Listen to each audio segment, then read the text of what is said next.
Okay, so let's review these terms again and talk about ways that blood flow through tissues can be regulated, and that's the focus for the next few slides. Again, perfusion of a tissue bed means the amount of blood flow arriving to that tissue bed in a unit of time.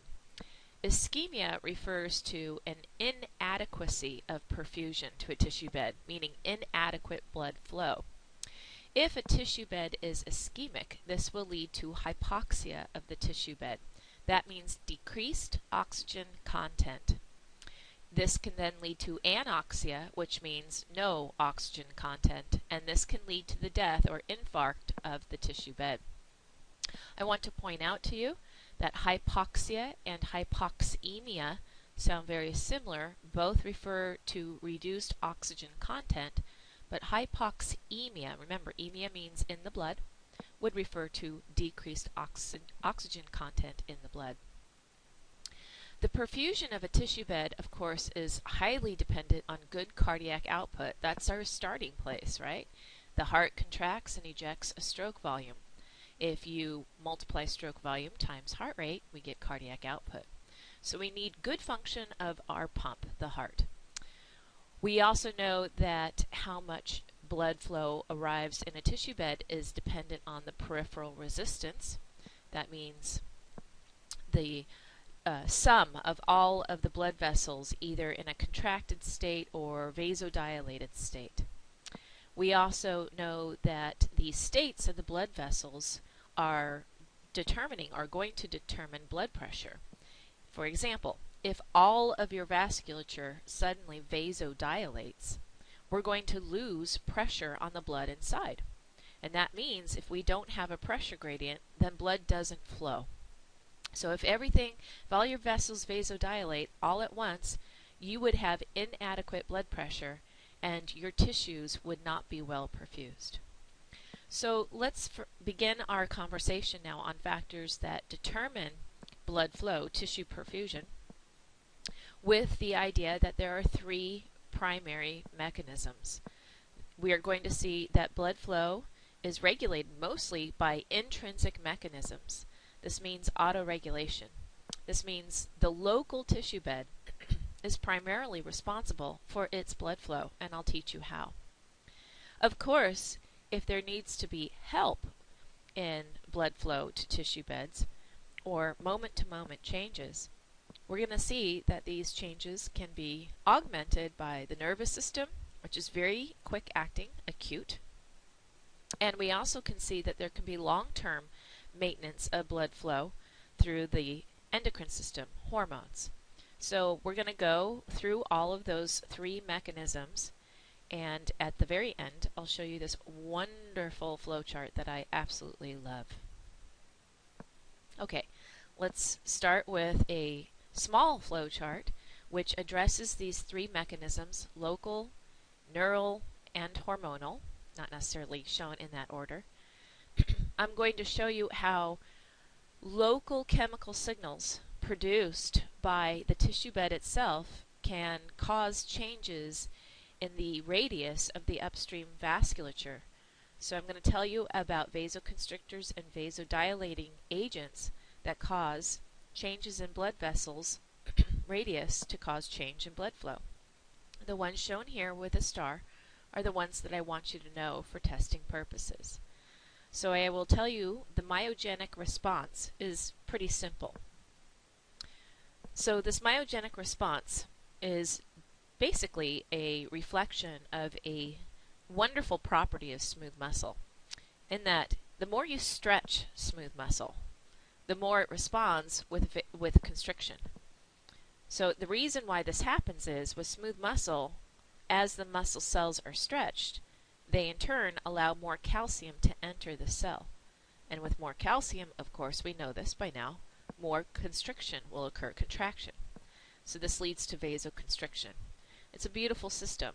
If blood pressure suddenly were to increase, and blood vessels are being stretched more due to that increased blood pressure, then a local blood vessel serving a tissue bed can respond to that with vasoconstriction, and that means a way of internally regulating how much blood flow goes to that tissue bed. Tissue beds can also produce vasodilating agents. These are local chemical signals that are produced as a response of metabolism, mostly, by a large part.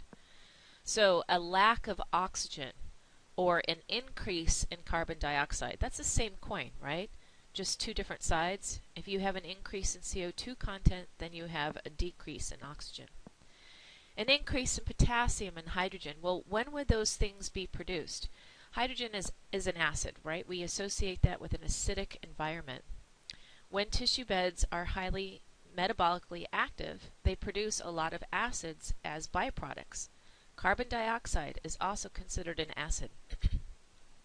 They produce acids through fatty acid metabolism, etc. And you will learn in the next unit that when acidity is high, you can also equate that to high potassium content in the tissue bed. So they go together, and I'll teach you how later.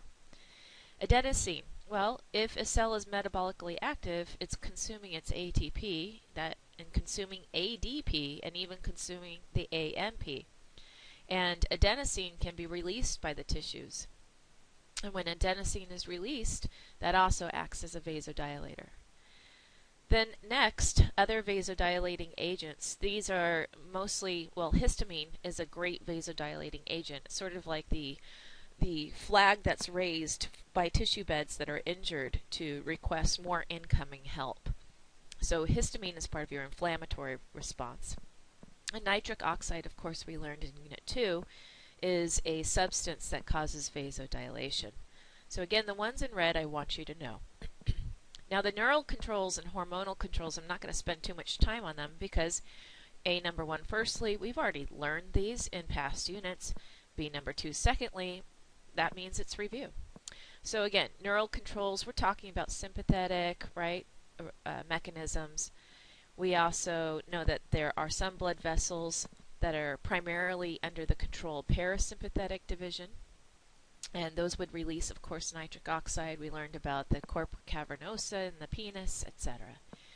Hormonal controls, we learned in the last unit that epinephrine is a little bit quirky, right? We know that there are beta-2 receptors on blood vessels and there are alpha-1 receptors, and these receptors have different affinities for epinephrine, and there are different quantities of these as well. Now, angiotensin 2, vasopressin, do not worry about that until we get into the next unit, but those are good vasoconstrictors. Vasodilators that can be in the blood, again, we're talking about hormones, so these are substances in the blood. So histamine can be a substance released into the blood, and that's a vasodilating agent. ANP, atrial natriuretic peptide, is actually a hormone released by the atria of the heart, and that is going to cause vasodilation. You will learn more about ANP in lecture unit 4. Okay, so the big message is these are, of course, chemical signals, and we have learned over and over and over again that a chemical signal also requires a receptor and a target cell, and we know a target cell is only a target cell if it has a functional receptor for a particular chemical signal, right? We've also learned that there are different types of receptors, and they can employ different second messenger systems, and depending on which system is used, we can get very different activities in the target cell. So please remember, blood vessels with their smooth muscle and causing the smooth muscle to contract or relax. We can influence that contraction and relaxation in the smooth muscle using different chemical signals and different receptors on that smooth muscle. Different transduction systems, different second messenger systems. So keep that in mind. We have high variability even in a single blood vessel because of all the different types of receptors that it expresses. So let's go over local control again. This is called autoregulation or active hyperemia. Careful, this sounds very similar to a different term I'm going to teach you on the next slide called reactive hyperemia. So autoregulation goes along like this. look, if you are tapping your big toe, clearly the tissue bed in that big toe, the muscle that makes the contraction, the tissue is becoming more active. Does it make sense to cause your heart to beat more rapidly and with greater force just to send more blood ultimately to that big toe when the rest of the body is at rest? It does not make sense. So the idea is, if a local tissue bed becomes more metabolically active, then it should use its chemical signals to cause the upstream vessels to change their radius. Simply put, let's think about this. If a muscle or tissue bed is working more, then obviously the temperature in that tissue bed will go up. It's more metabolically active. It'll consume oxygen in this process, right? If you are consuming oxygen, well, and you're using it as a way to make ATP, we know that CO2 is a byproduct of metabolism. We make CO2 in glycolysis, the Krebs cycle, and those levels would rise. Also, the tissue bed consuming its glucose could have some lactic acid levels. CO2 is an acid. I want you to know that the tissues would be making more acids. On the previous slide I had the little H plus to remind you of that. Well, lactic acid is not hydrogen ion, I get that, but it's still an acid.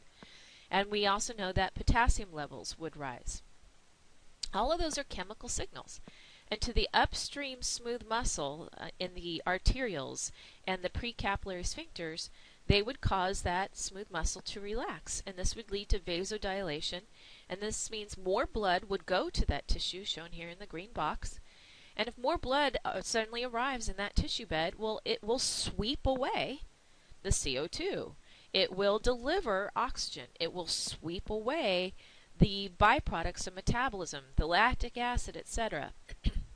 And it will also deliver fresh nutrients. And it will cool down the tissue bed, right?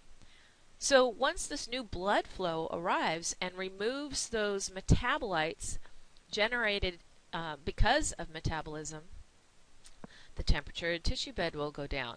The amount of CO2 will go down. The amount of lactic acid there will go down. And when those metabolites are no longer there, then the smooth muscle isn't being targeted anymore. And now the smooth muscle will start to vasoconstrict.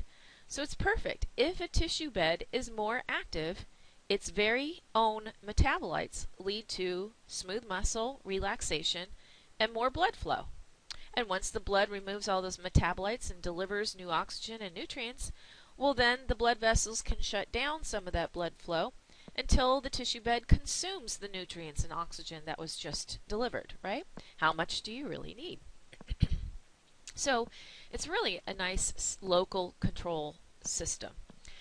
Okay, so up in the green here you're seeing active hyperemia, where the metabolic activity of a tissue bed goes up. That begins the process. The accumulation of waste products causes the upstream vasculature to vasodilate, and then more blood flow arrives. Do not confuse this with reactive hyperemia. In reactive hyperemia, for whatever reason, maybe a sympathetic response, the blood pressure serving a tissue bed goes down. Maybe it's a tissue bed that is not necessary during a fight or flight response, right? It needs to take the hit for the team. Well, there's a temporary decrease in blood flow to that tissue bed. It's trying to do business as normal. It starts to consume the oxygen. The metabolites start to build up. And when they do, then it causes the upstream blood vessels to vasodilate, and blood flow is restored to that tissue bed. So active hyperemia and reactive hyperemia differ in their cause, right? One starts with increased metabolic activity. The other one starts with a decreased amount of blood flow to the tissue bed. It's still performing its metabolic activity as usual. It hasn't increased or decreased. It's status quo, still doing its job, but there has been a decrease in blood flow to that tissue bed. The result of both of these processes is the accumulation of metabolites, the vasodilation of blood vessels, and blood flow increases. In active hyperemia, it's an increase in blood flow to the organ. In reactive hyperemia, it's a restoration of blood flow to that organ or tissue bed. Okay, in summary, I really love this slide. I really do. Look, down at the bottom we have our equation, our modified Ohm's law, right? Flow equals change in pressure over total peripheral resistance. TPR, total peripheral resistance. Careful, on a test, you're going to come up to me and say, Kara, what does TPR stand for? And I'm going to say, I told you so many times in lecture, I'm not going to tell you on the test, okay? TPR. We can modify Ohm's law. Mean arterial pressure equals cardiac output times total peripheral resistance. Look, now follow upwards. And you can see how gloriously all of these local, neural, and hormonal controls can influence mean arterial pressure and total peripheral resistance and cardiac output. Let's just take a moment here to walk through this. It's beautiful. Okay, mean arterial pressure is influenced by cardiac output and total peripheral resistance. We know that just by rearranging Ohm's law. How can we alter cardiac output? Oh, let's name all the ways. Well, cardiac output is dependent on stroke volume times heart rate. We learned in Unit 2 and in this unit how heart rate can be affected by sympathetic and parasympathetic activity. We also learned that sympathetic activity also influences inotropy, force of contraction of the heart. That would influence stroke volume. We also know there's a hormonal component, right? Plasma epinephrine released by the adrenal medulla can influence these things. All right, let's continue upwards on the left side for stroke volume. We are going to learn about the intrinsic properties of the heart. I will teach you words like end diastolic ventricular volume, venous return, and just to summarize before we actually get to that lecture, what comes in must go out. So if you have increased venous return to the heart, then you're going to have more stroke volume. How can you have increased venous return? Increased sympathetic activity causing more constriction, vasomotor activity of veins. More pressure in the veins means more blood is squeezed back to the heart. How else can we have an increase in venous return? Well, blood volume is clearly, a good factor. If you have more fluid intake, you're going to have more blood volume, and that means more venous return. If you're moving more, skeletal muscle pump. If you're breathing more, inspiration movements. All of these facilitate more venous return. Now let's go to the right side, total peripheral resistance. How much vasoconstriction or vasodilation you have. We just learned our local controls, our neural controls, and our hormonal controls. But let's not forget that also blood viscosity is also a factor for resistance. We learned about that, right? Blood viscosity doesn't change from moment to moment. We recognize that, but it can change, right? The number of your red blood cells can alter blood viscosity, which can influence TPR. All right, so I think this is a great slide and concept chart, and I encourage you to study it for your upcoming Unit 3 exam. In your next segment, you're going to learn about how the brain centers control blood pressure. Okay, thank you.